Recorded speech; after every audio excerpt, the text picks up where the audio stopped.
Մրցաշրջանի մեկնարկը Փյունիկի համար հաղթական էր։ Նռնագույնները վստահ մեկնարկեցին Կոնֆերենցիաների լիգայի որակավորման փուլի Մարսլաշտոկի դեմ արտագնախաղում։ Առաջին կեսի վերջնամասում 11 մետրից անվրեպ էր Մոմո Յանսանեն։ Գվինեացի ռմբարկուի գոլին երկրորդ կեսի մեկնարկում հեռար հարվածով ավելացրեց Արտակ Դաշյանը։ Հանդիպան վերջնական հաշիվն էլ ձևակերպեց Միխայել Կովալենկոն, արդյունքում 3-0։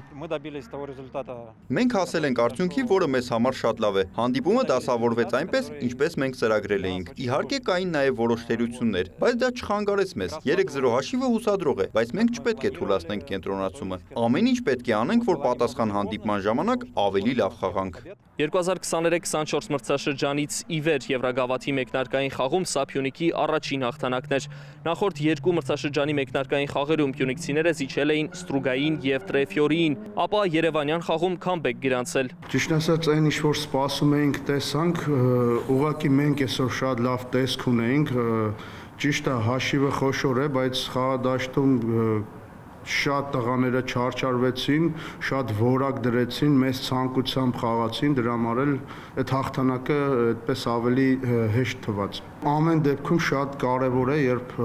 մրցաշրջանը սկսում ես հաղթանակով, լավ տրամադրությամբ, որը քեզ ավելի ուժ ու էներգիա է տալի նույն կերպ շարունակելու։ Իհարկե մենք ունենք առավելություն, բայց դեռ հարցը լուծված չէ ու շատ լուրջ պատրաստվելու ենք պատասխան խաղին։ Մարսլաշտոկը այս անգամ եւս չկարողացավ ավարտել Եվրագավաթներում անհաջողության շարքը, որակավորման փուլի արդեն 11 խաղում ձկնորսական թիմը հաղթանակ չունի։